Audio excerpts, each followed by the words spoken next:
Saúdo a todos com a graça e a paz do Senhor Jesus. Amém, meus irmãos?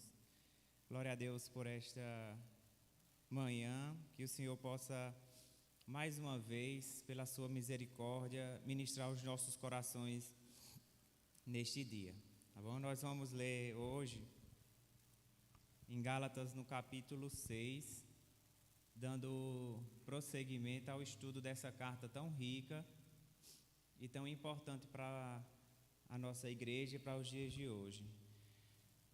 Eu queria que, assim que você abrisse sua Bíblia, você fechasse os olhos agora comigo e nós fizéssemos uma oração pedindo a Deus encarecidamente que o Senhor nos conduza na leitura da sua palavra, no entendimento. Eu aproveito essa oração para que nós possamos orar pela nossa cidade, pelo período em que nós estamos vivendo, que o Senhor seja misericordioso, que Ele governe as nossas vidas, que possamos entender que toda autoridade, ela é por Deus constituída, e por causa disso nós devemos orar por elas também. Gracioso Deus, nós nos rendemos à Tua vontade nesta manhã, ao tempo em que nós nos aproximamos de Ti, em nome de Jesus, e Te pedimos perdão pelos nossos erros, pelas nossas inúmeras falhas. Ó Senhor, derrame mais uma vez a Tua graça sobre as nossas vidas. Permita que o Teu Espírito Santo mais uma vez ministre aos nossos corações. Nós somos carentes, totalmente dependentes, ó Senhor, do Teu conhecimento, da revelação da Tua palavra. Sem Ti nós não somos nada.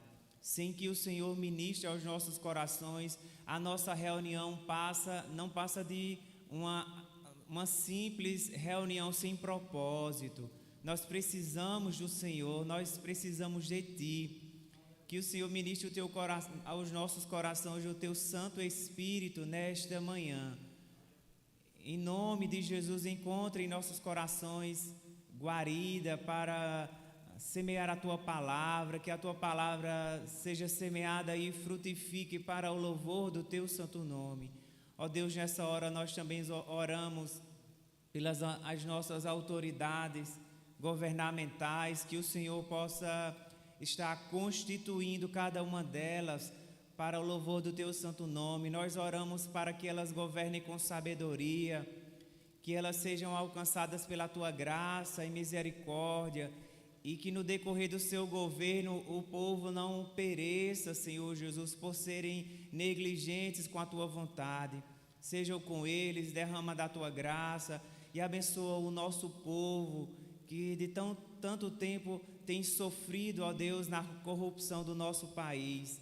Nós Te pedimos a Tua graça, mudança, a começar pela Tua igreja, que haja mudança de proceder para a glória do Teu santo nome. Nós Te pedimos isso e mais uma vez agradecemos ao Senhor por estarmos aqui reunidos em Teu nome.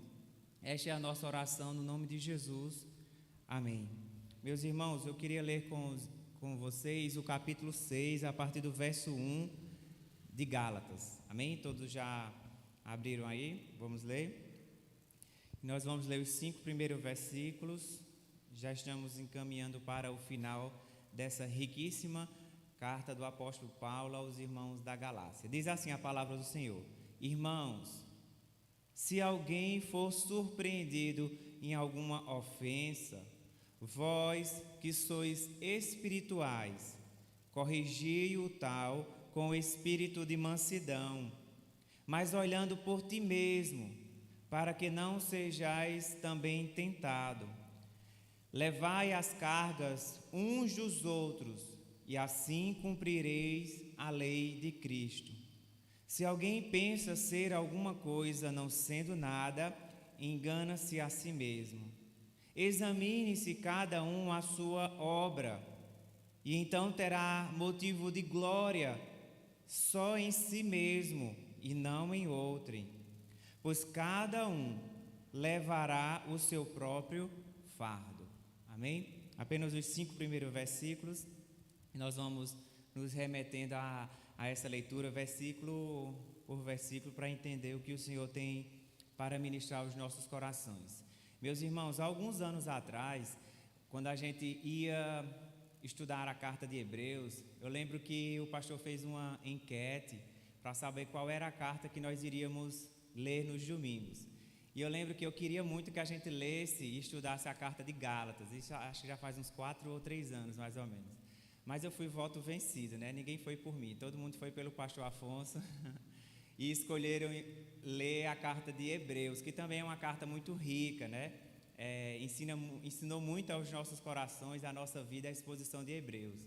Mas eu queria muito estudar a carta de Gálatas, porque dentre as várias riquezas que essa carta traz às nossas vidas, dentre a relevância que essa carta tem para os dias atuais, uma das coisas que eu gosto nessa carta é que ela ensina-nos a nós a vivermos um evangelho equilibrado, um evangelho espiritual. E por que eu estou dizendo isso?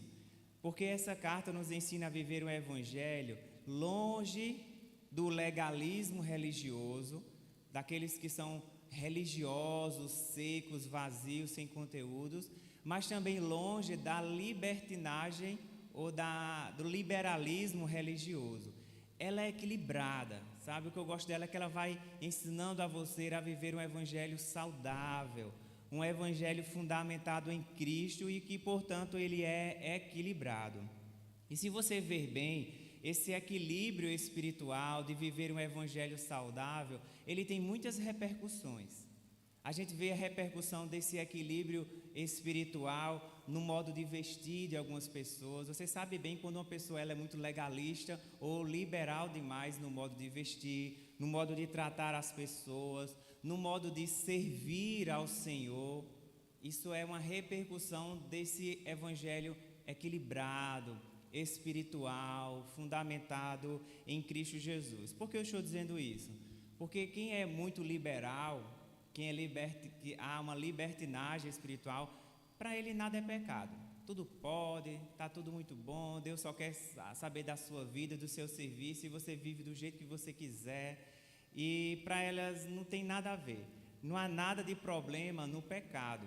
Esses são os liberais, aqueles que são libertinos, né? Por outro lado, aqueles que são legalistas, eles vivem um evangelho de rigor excessivo. Vocês já viram uma expressão chamada dura lex, sed lex? Pronto, tem uma expressão latina que diz: a lei é dura, mas é lei, tem que ser cumprida. E alguns irmãos, muitas vezes por serem legalistas, religiosos, eles são muito rigorosos. Para eles tudo é pecado, tudo. É pecado isso, é pecado aquilo, não pode tocar desse jeito, não pode cultuar dessa forma, é assim. Então para eles tudo é pecado. O que é que a carta vem nos ensinar? A viver um equilíbrio.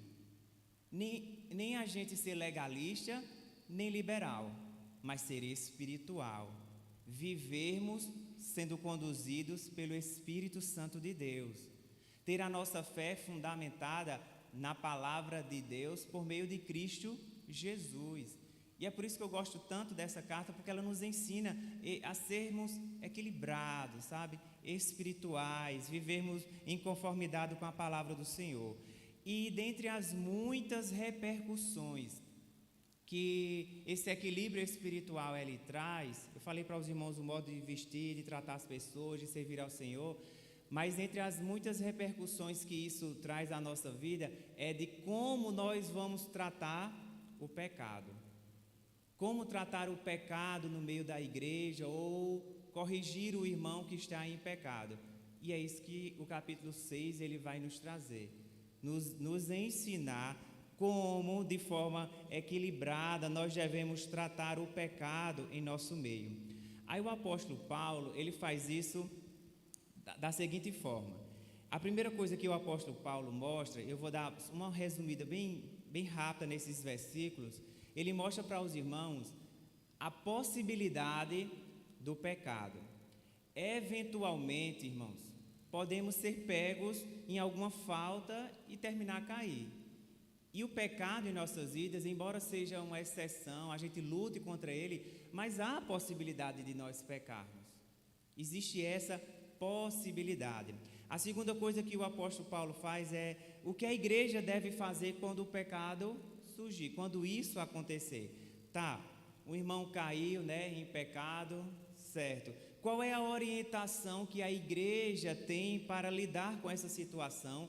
E quem deve lidar com essa situação de um pecado no meio da igreja? Os irmãos estão entendendo? De forma equilibrada, de forma espiritual, como a gente lidar com o pecado que eventualmente aconteceu no meio da nossa comunidade, no meio da nossa igreja. Depois o apóstolo Paulo passa na próxima fase a mostrar o modo, a maneira como a igreja deve agir com aquele que cometeu um pecado. E aí ele dá algumas sugestões, que nós possamos corrigir o pecado, né, corrigir o irmão que está em pecado, mas faça isso com mansidão, olhando para si mesmo. Ele dá outra sugestão, dizendo que nós devemos agir em cooperação. Toda a igreja deve sentir as consequências e ajudar o irmão que caiu, que foi surpreendido com alguma ofensa ou com algum pecado. E ao final ele dá a orientação dizendo que nós devemos agir em correção, mas com humildade, sabendo que nós podemos passar pela mesma coisa, porque o pecado é algo factível, é possível acontecer em nossas vidas. Então, antes da gente começar efetivamente a ler, né, a reler esses versículos, eu queria trazer aos irmãos algumas considerações sobre esses versículos. A primeira coisa que eu queria mostrar é que Deus, ele é maravilhoso. Veja como Deus, ele é fiel. Essa passagem mostra aqueles que caíram no pecado, como aqueles que ainda não caíram, que Deus graciosamente providenciou a união, a restauração do irmão que caiu. Deus nos mostra como nós devemos agir em um irmão que caiu em algum pecado, para que se restabeleça a comunhão com ele. O que eu quero dizer com isso é que o Senhor não deixou a condução da sua igreja aos homens. Não, Ele deu orientações pelo seu Santo Espírito para que a gente trate uns dos outros e, em especial, no cometimento de algum pecado. Graças a Deus por isso, porque Deus providenciou, Deus mantém a sua igreja e Ele, pela sua palavra, nos mostra que a união nossa, esse vínculo perfeito, promovido pelo Espírito Santo, ele não pode ser quebrado. Às vezes pode até um irmão cair, mas a gente tem que lutar pela restauração da sua igreja, porque a igreja, ela é do Senhor. E uma outra consideração que eu queria trazer para os irmãos é que essa passagem, ela, do versículo 1 ao 6, ela objetiva manter a igreja despertada da responsabilidade e da necessidade de nos unirmos no tratamento dos irmãos mais fracos, daqueles que eventualmente foram pegos em algum pecado ou em alguma ofensa. É uma responsabilidade nossa de agirmos como espirituais, como igreja do Senhor, agindo em cooperação para ajudar esse irmão que foi pego ou surpreendido no pecado. Eu lembro de uma irmã que se converteu e ela, mesmo crente, mesmo servindo a Deus, mas ela passou um bom tempo ainda com a prática do fumo. Ela não tinha se libertado ainda do vício do fumo. E pela misericórdia do Senhor, à época, hoje ela é uma bênção, uma pessoa que serve ao Senhor, mas no começo não foi tão fácil assim. E se a igreja não tivesse tido a mansidão, a humildade, né, a atenção de conduzir a irmã na correção da sua vida, certamente ela não estaria firme no caminho do Senhor. Vejam a responsabilidade que nós temos como irmãos de manter essa unidade, de ajudar aos irmãos que foram surpreendidos em alguma ofensa, em algum pecado. Então ele mostra como tratar essa questão do pecado no meio da igreja e como tratar em especial o irmão que deve ser corrigido quanto à sua prática, sua ofensa ou o seu pecado. Então vamos lá, Paulo começa da seguinte forma. Sua Bíblia está aberta, acompanhe comigo. Ele diz irmãos, né? Ele não está falando a descrentes, mas aos irmãos da região da Galácia, daquelas igrejas. Ele diz irmãos, se alguém for surpreendido em alguma ofensa. Então veja só, a palavra surpreendido aqui pelo português, ela é um pouco ambígua, ela gera duas interpretações. A primeira delas é o seguinte: você pode pensar, irmãos, se alguém for surpreendido em alguma ofensa, tá, ele estava cometendo algum pecado e a igreja descobriu e ele foi surpreendido pela igreja, ou ele que foi surpreendido pela prática do pecado? Os irmãos entendem que esse termo surpreender, ele gera uma dupla interpretação, de a igreja surpreender alguém no pecado, alguém que está em oculto e a igreja descobre, ou a segunda interpretação, que acredito será mais acertada, de que o irmão ele foi surpreendido pelo pecado que ele mesmo cometeu. Como assim? Imagine um irmão que não queria, um irmão que não foi intencional, mas ele caiu no pecado. Ele correu, mas o pecado o alcançou de forma mais rápida. Ele foi surpreendido, foi pego de surpresa com aquele pecado que ele, infelizmente, cometeu. E eu entendo que essa é a interpretação melhor, porque ele está se dirigindo a irmãos crentes. E alguém que é crente não comete o pecado em oculto, a fim de que a igreja o surpreenda. Não é essa a posição de um crente remido em Cristo Jesus. Um crente, normalmente, é normal que se fale que um crente, quando comete um pecado, é uma surpresa para ele, porque ele é surpreendido em alguma falha, e não que ele está cometendo em oculto. O pecado não pode ser uma coisa premeditada, sabe, na vida de um cristão. O pecado ele não pode ser algo próprio, planejado, não, de forma alguma. O que Paulo está orientando aqui é aquele irmão que é temente ao Senhor, que serve a Deus, mas ele infelizmente foi surpreendido pelo pecado. Ele mesmo caiu por algum lapso, em alguma atitude excepcional, aquele irmão caiu. E daí, irmãos, a importância de nós pedirmos a Deus para andarmos sempre em vigilância. Jesus disse certa vez que nós deveríamos orar, vigiar, para que nós não entrássemos em tentação, porque o espírito está pronto, mas a carne, ela é fraca.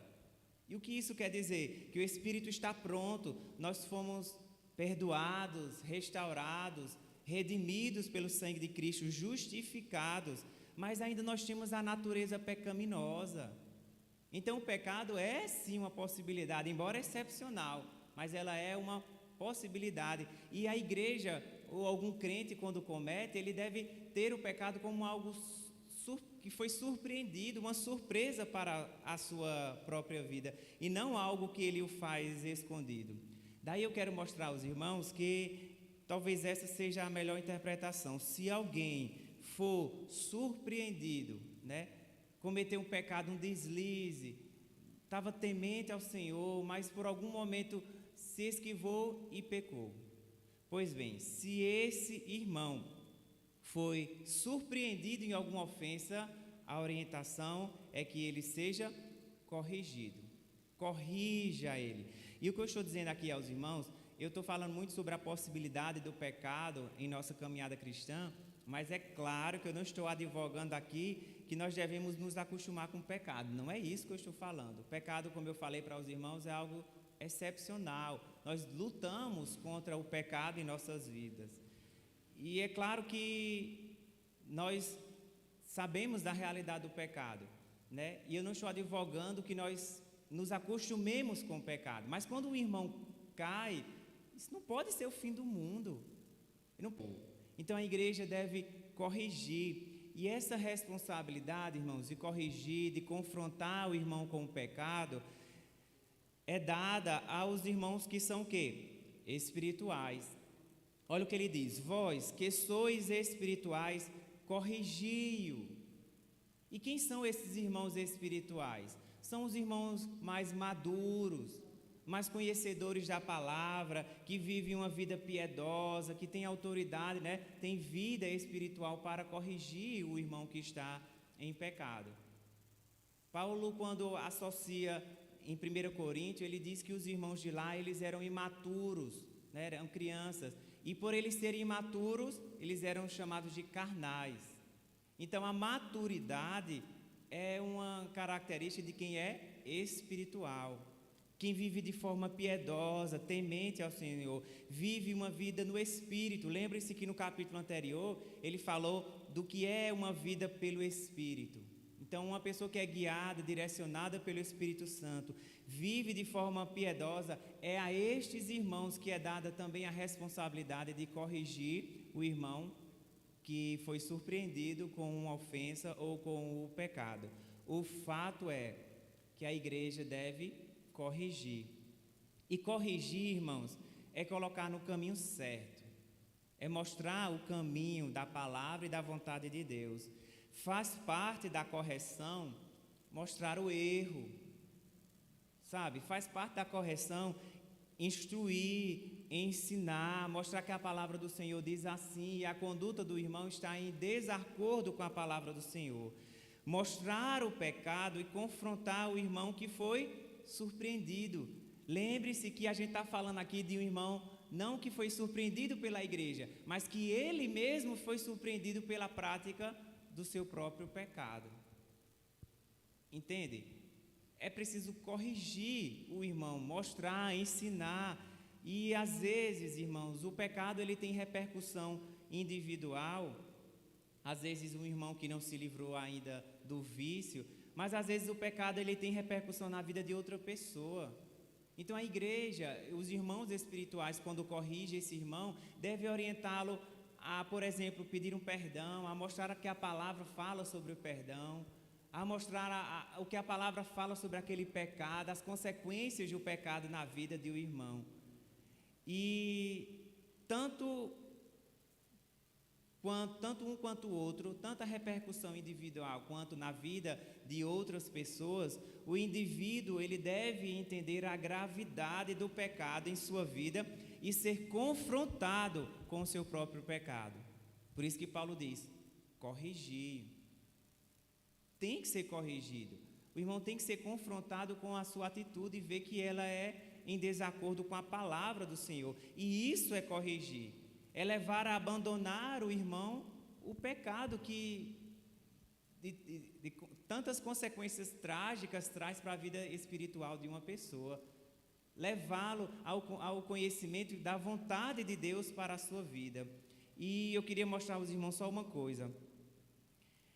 Que o pecado, ele é até previsível, sabe, irmãos? É até possível que qualquer um de nós possamos cair em alguma ofensa, em algum pecado.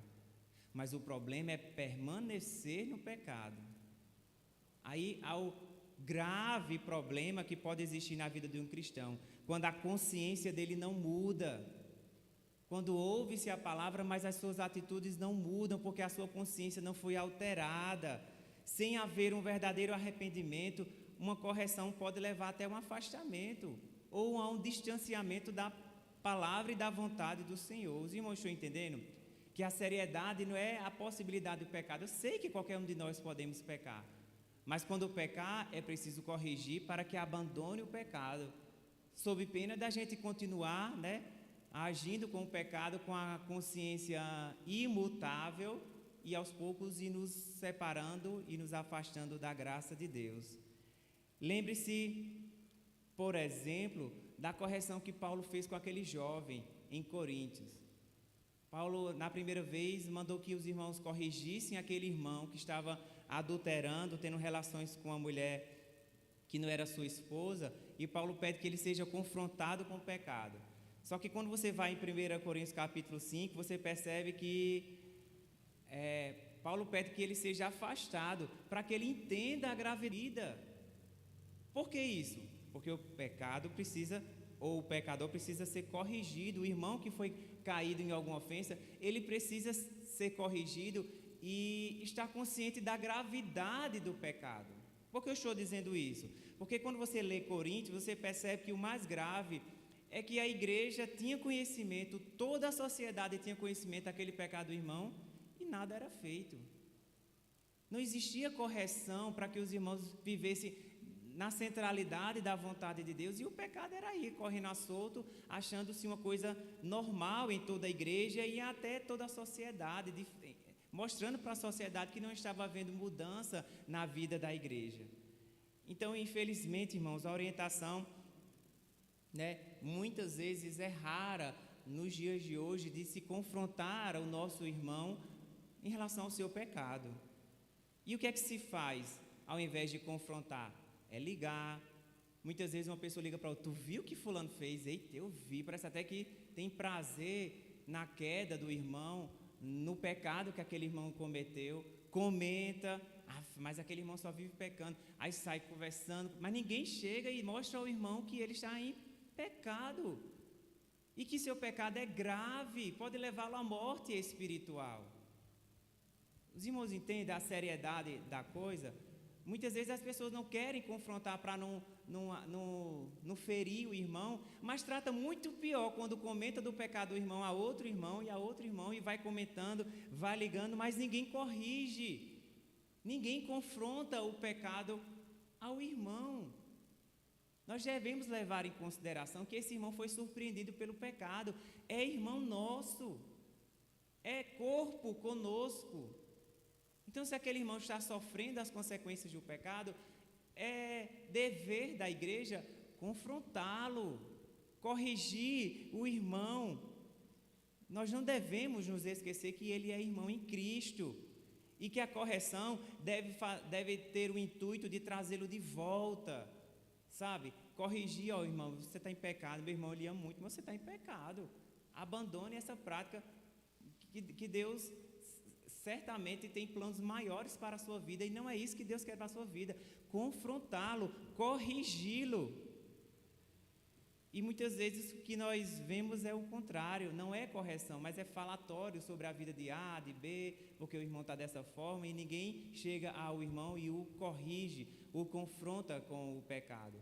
Então, a primeira orientação do apóstolo Paulo, e que Deus dá àquela igreja, e certamente às nossas vidas, é que se alguém no meio de nós for surpreendido com alguma ofensa, os que forem espirituais, que foram maduros, têm conhecimento da palavra, corrija-o, confronte-o com o pecado para o bem dele, para a comunhão, o restabelecimento dele da comunhão com a igreja. É para o bem dele. Muito pior do que você não confrontar é você falar do irmão e não levá-lo à correção. Os irmãos entendem? Então tá, corrija-o, leve a ser confrontado com o seu pecado, mas faça isso com mansidão. Olha o que o apóstolo Paulo fala: vós que sois espirituais, corrigi o tal com espírito de mansidão, não com rigidez, não com intrepidez, com falta de educação até, com senso de julgamento, censura, de condenação, porque tem uns irmãos legalistas, viu? Que por eles você já estava inferno adentro, por causa do seu pecado. Porque são duros, são rígidos. E nós devemos nos lembrar, irmãos, eu repito mais uma vez, porque essa palavra é extremamente importante. Esse irmão foi surpreendido.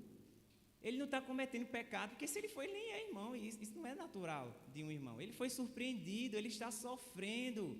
Pode ser que ele não esteja percebendo das consequências do pecado na vida dele, mas ele foi surpreendido pelo pecado. Corrija ele com mansidão, e não com julgamento, com censura e condenação. A palavra diz que a palavra branda, ela desvia o furor. Às vezes você pode estar dizendo uma verdade profunda, você está com toda a razão, mas o modo como você fala, você perde a razão todinha. Eu estava algumas semanas atrás saindo ali do estacionamento ideal, e um carro estava dando ré, e uma criança estava indo, aí o pai viu o filho, viu que estava vindo devagar, mas se ele não tivesse cuidado ia ser atropelado. Aí o pai, quando viu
Amém?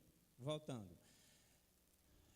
A palavra diz que essa correção, corrija, confronte com o pecado, mas o faça com mansidão, com brandura, né?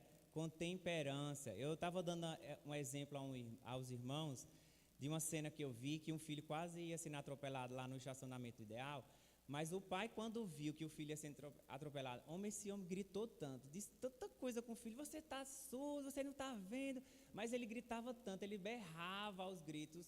Ele estava com razão? Estava, mas o modo como ele enfrentou a situação, como ele confrontou o filho do erro, pôs a perder toda a sua razão.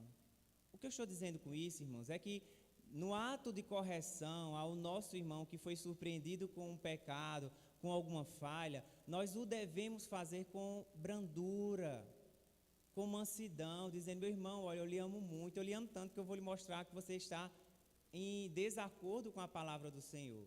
Você está errado. Não é isso que a palavra diz. Olha o que a palavra para ele, sem que isso passe uma sensação de censura, sabe, de condenação e de julgamento. E por que Paulo fala isso? Que os irmãos devem agir com brandura, com mansidão, sobretudo aqueles irmãos que foram surpreendidos com o pecado, porque isso é natural de quem é espiritual. Olha o que o capítulo 5 falou, que o fruto do Espírito é mansidão, é longanimidade, é paz, alegria no Espírito. Então isso é natural daqueles que são espirituais, levar os irmãos a serem corrigidos, confrontá-los com o pecado, mas de forma branda, de forma amável, levando o irmão à restauração da sua comunhão com a própria igreja. Então, continuando, o apóstolo Paulo, o Senhor diz pelo seu servo, a igreja: se alguém for surpreendido em alguma ofensa, vós que sois espirituais, corrigi-o com o espírito de mansidão. E agora a segunda orientação que o apóstolo Paulo fala: mas olha por ti mesmo, para que não sejais tentado, ou seja, guardais para que não seja tentado, certo? Você vai corrigir o irmão, mas não se esqueça de uma coisa: poderia ser você ali na cadeira da correção, poderia ser você. É possível o pecado em nossas vidas. Não estou legitimando que o pecado seja algo que os irmãos se acostumem e achem normal, não é. Mas poderia ser você no lugar dele. Então tenha cuidado de ti mesmo, guarde você mesmo.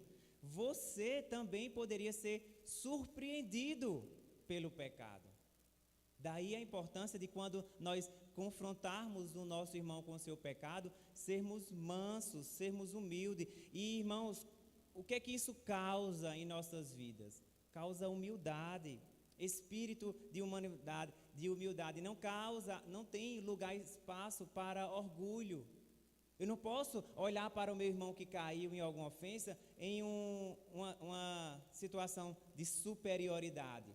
Não, eu tenho que olhar para mim mesmo, porque poderia ser eu. É pela graça de Deus que eu estou de pé, é pela graça, mas eu tenho que olhar para a vida do irmão e ter cuidado, porque poderia ser eu naquela hora sendo corrigido.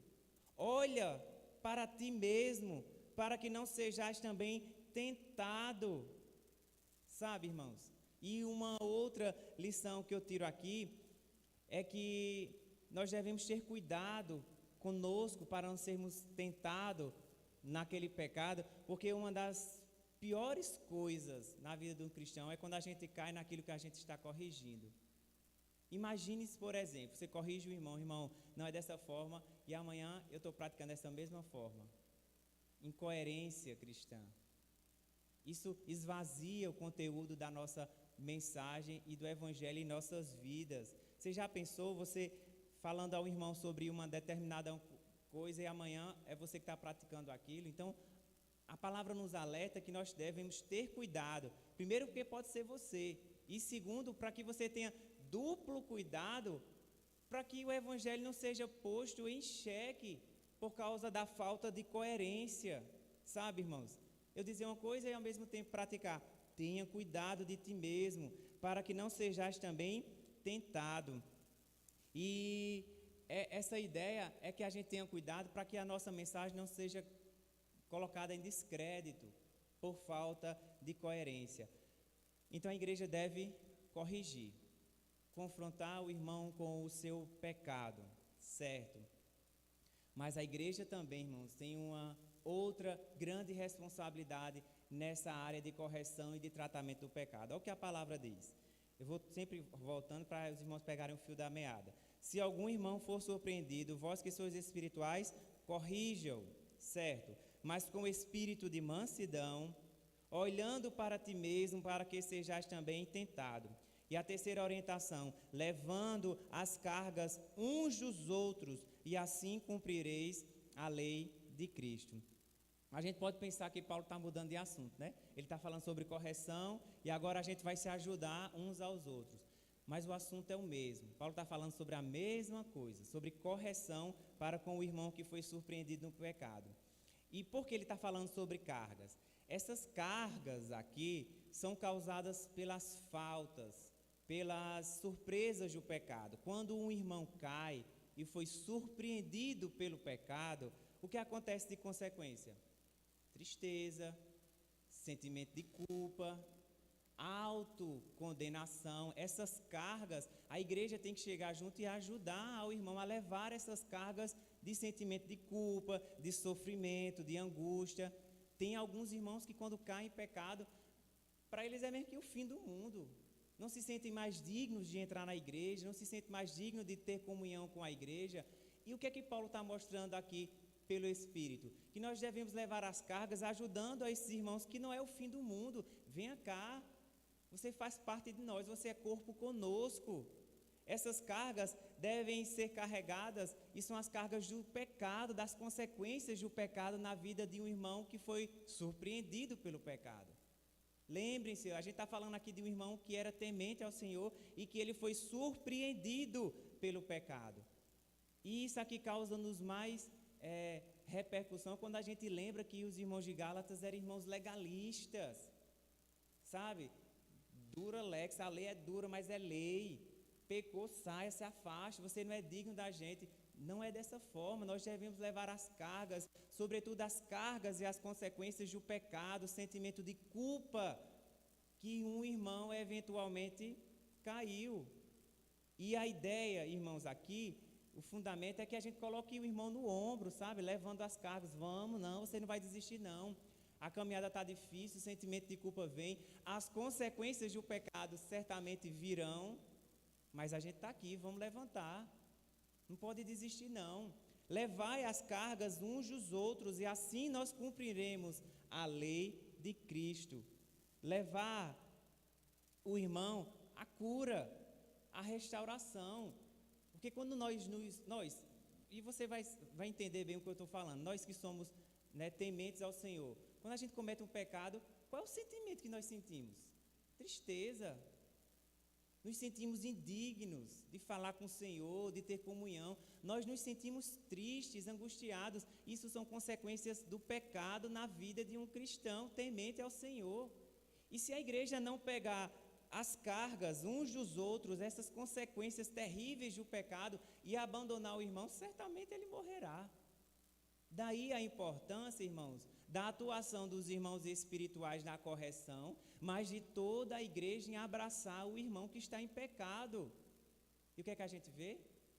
Não dê nem a paz do Senhor, porque está em pecado.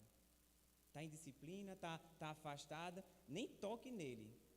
Isso gera orgulho no coração daquele. Meu irmão, tenha cuidado de ti, porque amanhã pode ser você. Os irmãos estão entendendo a seriedade que muitas vezes as pessoas não observam a palavra e carga nenhuma quer levar. Sentimento de culpa, ele aqui que sofra, ele não buscou, que irmão fraco, só está caindo. Sentimento de julgamento contra o nosso irmão, é irmão nosso. Ele foi surpreendido pelo pecado, nós devemos elevar as cargas uns dos outros, amando o nosso irmão. Não, irmão, você pecou, não tem problema, quer dizer, problema tem consequência, mas chegue aqui, não se comisere não se sinta mais, se autoflagele não, Deus lhe ama e venha para cá, vamos levar sua carga. tira esse sentimento de culpa do seu coração, o Senhor vai restaurar e restaura a comunhão do irmão.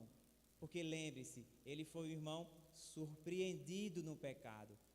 Não estou falando aqui de um irmão que é um falso crente cristão que vive pecando nas escondidas e ele é surpreendido por algum irmão ou a igreja porque estava escondido achando que Deus não estava vendo. Não é desse irmão que eu estou falando, não. Eu estou falando de um homem e um crente temente ao Senhor, que ama ao Senhor, mas o pecado lhe pegou.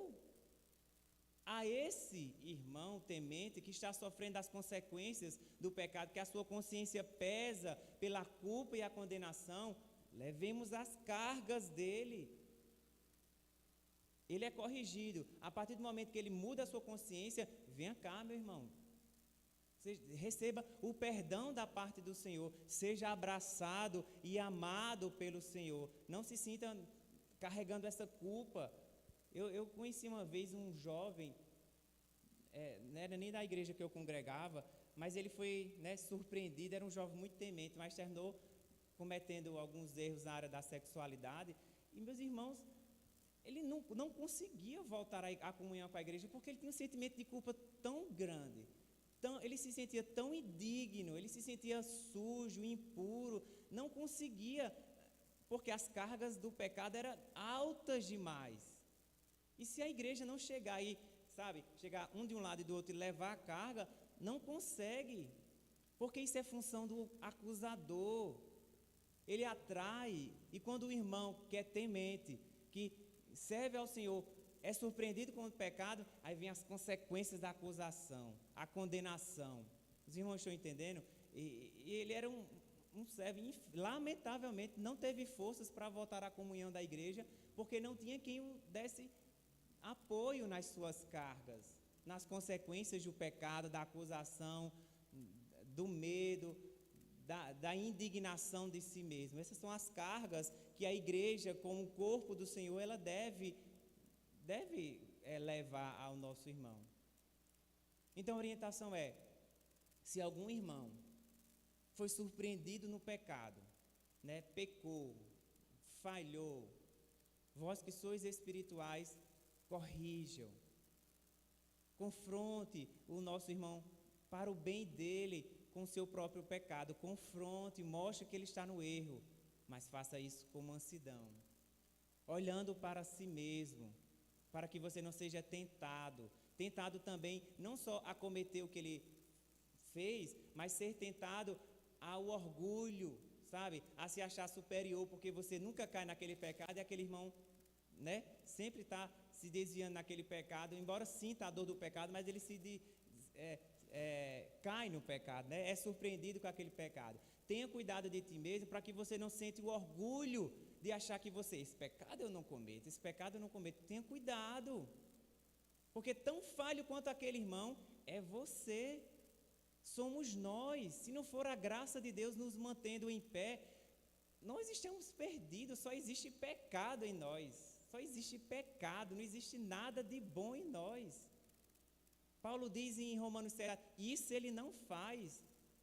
E o que ele acha que ele deve fazer, ele não faz. E o que ele acha que não deve fazer, por saber que é a lei de Cristo, isso ele faz, porque em nós só existe pecado. Tenha cuidado, haja com mansidão.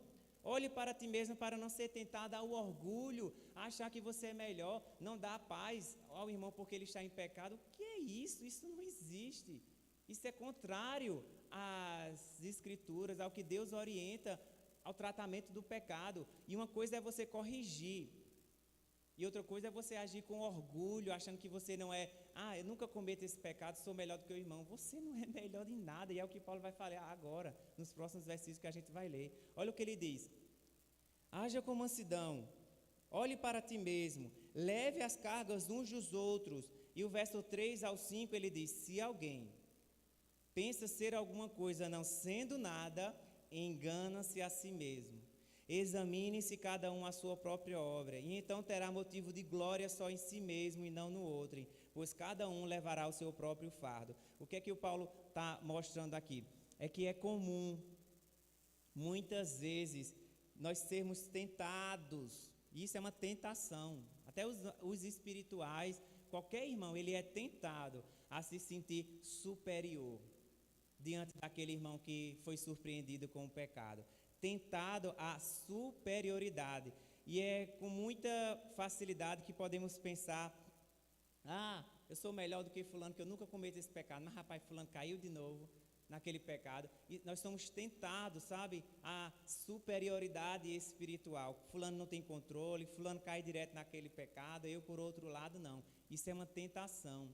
E o que o Paulo está dizendo é que isso se chama uma arrogância espiritual, se medir com os outros e se achar melhor. Olha o que o verso 3 diz: se alguém pensa ser alguma coisa, não sendo nada, engana-se a si mesmo. Em outras palavras, você não é nada. Você que tome cuidado na sua vida, não se ache superior ao irmão. E essa arrogância, irmão, espiritual, ela é um perigo, porque o diabo ele joga duro nessa área, tentando mostrar ao nosso coração enganoso que nós somos superiores a outra pessoa que foi surpreendida no pecado. Meu irmão, você não sabe de nada. Olha o que o apóstolo Paulo fala, verso 3, bem na metade: não sendo nada. Porque o que nós somos, o que nós temos, o decorrer da nossa caminhada, tem crentes que dizem assim: eu tenho 30 anos de caminhada, né, de cristão. Pois bem, esses 30 anos foi Deus manifestando graça na sua vida. Não é méritos nossos em nada. É Deus quem mantém-nos na nossa caminhada. E Paulo, tudo que nós temos é graça. Paulo continua as orientações sobre humildade no verso 4, dizendo: examine-se cada um a sua obra, então terá motivo de glória só em si mesmo e não no outro. Provar, examinar, é pôr a sua obra em teste. É pegar a sua vida e examiná-la à lei de Cristo. O que é que Paulo está dizendo aqui no verso 4? Examine-se cada uma a sua obra. É você pegar a sua vida, pôr em teste, examinar a sua vida e compará-la a Cristo. O seu prumo, o seu parâmetro é Cristo e não o seu irmão. Não é o seu irmão, é Cristo. Porque muitas vezes nós somos tentados a nos comparar. Se um irmão nosso que nós amamos, que faz parte do corpo de Cristo, cai, você pensa logo: não cair, já quer comparar. Você é tentado a comparar ao irmão. Ele não é parâmetro para você, nem para mim. Eu não sou parâmetro para o irmão, nem os irmãos é parâmetro para mim. Paulo disse: examine-se cada um mesmo a sua obra, ponha em teste e prove à luz de Cristo, ao parâmetro de Cristo. Esse é o nosso instrumento de medida. Essa é a nossa referência, e não nos compararmos uns com os outros. Porque se o irmão cai em determinado pecado, nós temos os nossos. Eu caio em outros. Você cai em outros que constantemente nós lutamos contra esse pecado para não cair, mas nós temos os nossos pecados e nós devemos lutar contra ele. Então não se compare com o irmão, se compare com Cristo. Cristo é a nossa referência.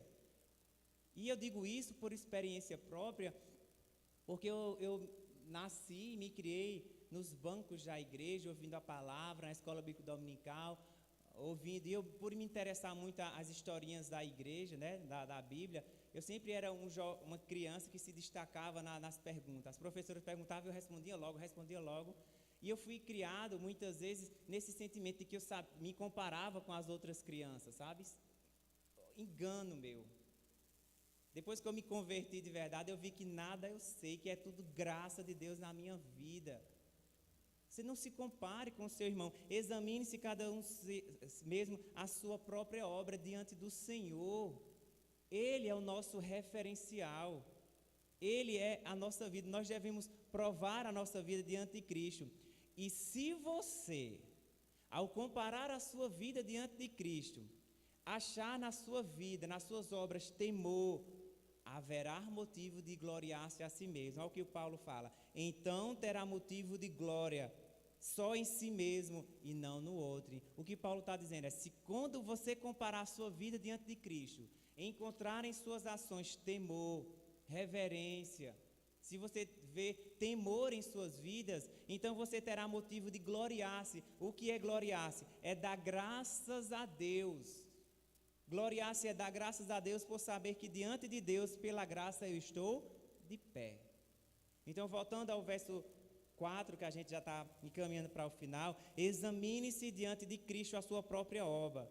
E se você encontrar motivos, de temor na sua vida, então você terá motivos de dar graças a Deus em si mesmo e não no outro. Irmãos, a falta de empatia, de amor é tão grande que tem irmãos que se satisfazem pelo pecado do outro, por achar que ele não cometeu aquele pecado. Isso não existe, isso não pode, isso não é evangelho, isso não é cristianismo. Ao invés de sentir a dor da carga do irmão, sente é prazer. Vocês já ouviram uma coisa chamada fofoca? Ainda bem que aqui não tem, graças a Deus. Mas fofoca é basicamente isso. Tu viu fulano de tal? Eu passei, chega disso com um ar de prazer, de superioridade, se comparando, achando-se melhor. Isso não pode, isso não é evangelho, meus irmãos. E os irmãos de Gálatas, por causa do legalismo, estavam cegos, achando que servia a Deus e julgando os irmãos com toda impetuosidade, sem amor, sem comunhão. Tratava aquele que pecou: se afaste de nós, você quebrou a lei, você não é digno de estar com a gente. Você não é, eu não sou. Como é que eu vou tratar o meu irmão com rigor, fazendo indigno de estar na presença do Senhor, se eu não sou digno? Então examine-se, cada um a sua própria obra, compare-se com Cristo e não com seu irmão. Compare, se você encontrar motivo de glória, então terá motivo de gloriar-se em si mesmo e não no outro. Você não é melhor porque o seu irmão pecou. Se você se acha que há motivos de glória, compare-se com Cristo, se Ele de fato tem transformado a sua vida de glória em glória, o fazendo temer a Ele para a glória do seu santo nome. Então, homem nenhum, irmãos, é medida para nós. Homem nenhum é parâmetro para nós. Cristo é a nossa medida, Ele é a nossa referência. E ele termina esse verso 6 dizendo assim: pois cada um levará o seu próprio fardo. Ou seja, provavelmente, muito provavelmente, no dia do juízo, irmãos, naquele grande dia em que nós nos encontraremos com o nosso Senhor, eu prestarei contas das minhas obras, do meu labor e não do outro. O que Paulo está dizendo é que há uma aparente contradição do verso 2 ao verso 5, porque o verso 2 ele diz assim, levai as cargas uns dos outros. Aí no 5 ele diz, pois cada um levará o seu próprio fardo, a sua própria carga. Não é contradição. No versículo 2, levai as cargas uns dos outros, é no sentido de ajudar, no sentido de auxiliar as consequências do pecado. E no verso 5, quando ele diz assim, pois cada um levará o seu próprio cargo, seu próprio fardo, é no sentido de julgamento.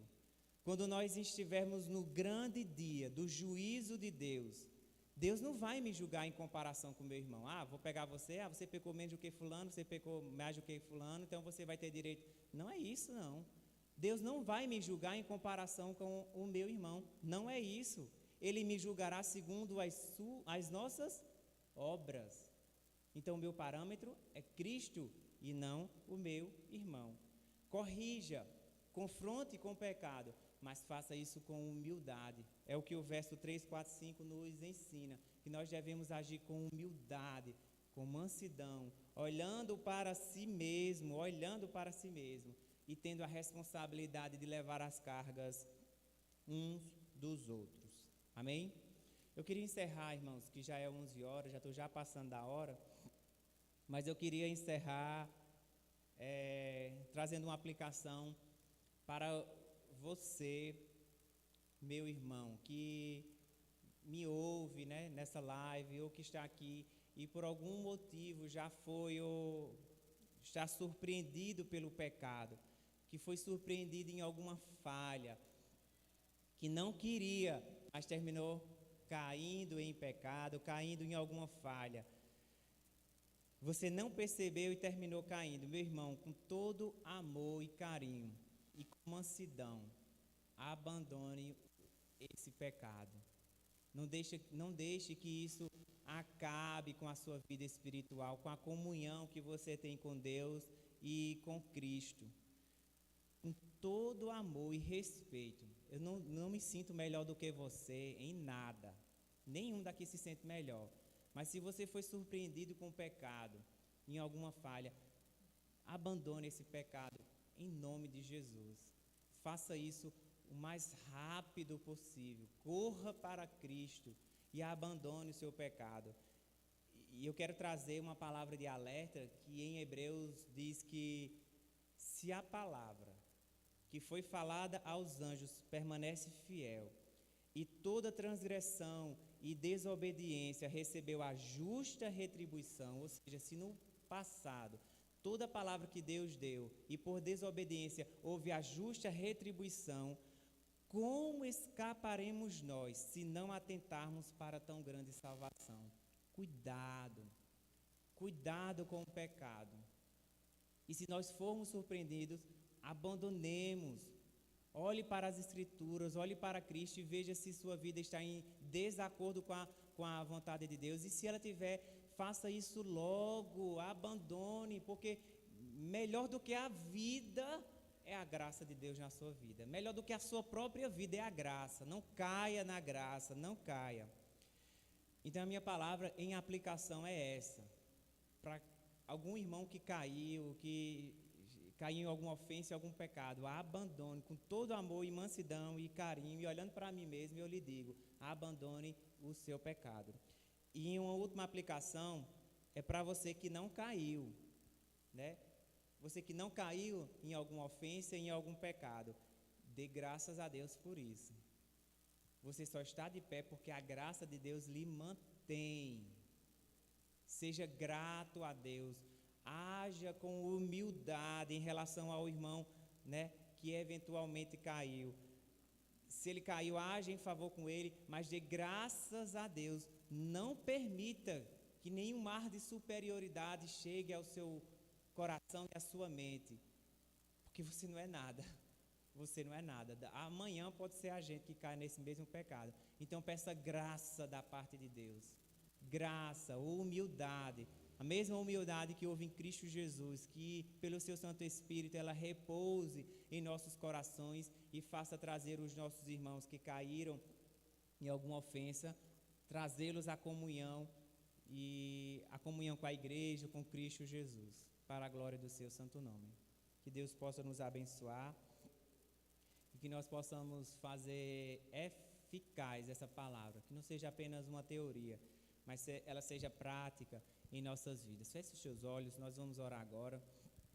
Gracioso Deus, nós te louvamos pela carta de Gálatas. Ó Deus, que carta maravilhosa, que tanto nos ensina a viver de forma espirituais, equilibrados, longe do liberalismo, longe do legalismo, mas vivendo pelo Espírito. Ó Deus, nos ajuda, que nós possamos viver cada dia gratos ao Senhor, reconhecendo a Tua graça em nossas vidas, que tem nos mantido de pé. Ó Deus, nós pedimos pelos nossos irmãos, irmão ou irmã que caiu em alguma ofensa, que caiu no pecado, que não está percebendo o seu erro, a gravidade do seu pecado. Ó Deus, nós oramos que o Senhor traga liberdade, consciência ao seu coração e à sua mente, que ele abandone as amarras do pecado, seja livre para a glória do teu santo nome. Nos ajuda como servos e instrumentos teus para levá-los a confrontar com o pecado, a corrigir, que leve a ele a seriedade deste mal terrível que é o pecado inconsciente em nossas vidas, sem que haja mudança, em nome de Jesus, mas que nós possamos fazer isso com mansidão, Senhor, olhando para nós mesmos, nos dá a humildade que houve em Cristo Jesus para confrontar ao nosso irmão, e que a responsabilidade, ó Deus, de levar as cargas uns dos outros seja visível em nossas vidas. Liberte os nossos irmãos de sentimento de culpa, de medo, de frustração e angústia, para a glória do Teu santo nome. Nós te pedimos isso agradecidos. Amém. Que Deus em Cristo nos abençoe. E eu queria chamar o pastor Valberto para cá.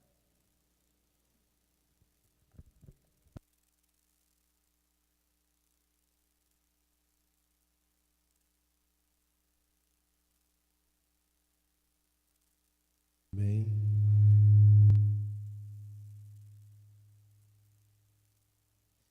Graças e paz, queridos. Manhã abençoada. Louvamos a Deus de todo o nosso coração por essa tão preciosa oportunidade que nessa manhã nós paramos outras atividades que poderíamos estar fazendo para nos alimentarmos com a palavra de Deus. A minha gratidão, Senhor, pela vida do presbítero Júnior, que com toda certeza nós podemos ver em seu testemunho que ele se dedicou para receber do Senhor, estudando a sua palavra, para nos ensinar nessa manhã. Que Deus o fortaleça cada dia, firme esse ministério que o Senhor tem confiado a ele como a outro também. Meus irmãos, que Deus derrame da sua graça, tanto nós que estamos aqui, a nós que estamos aqui, como você que está nos acompanhando em casa. Que Deus derrame da sua graça, que realmente nós sejamos espirituais. Nós poderemos nos colocar em 3 posições daquilo que nós ouvimos hoje de manhã. Podemos nos colocar na posição de sermos surpreendidos pela prática de certo pecado. Podemos nos colocar na posição de sermos um homem temente a Deus e sermos conduzidos, comportados com espiritualidade. Nós sermos aquele que formos surpreendidos pelo pecado, podemos ser essa pessoa, ou podemos ser aquele que é espiritual e que trata com mansidão, com amor, que é a lei de Cristo, daquele que foi surpreendido. Ou você pode ser esse crente carnal, que não foi surpreendido pelo pecado, mas também não é o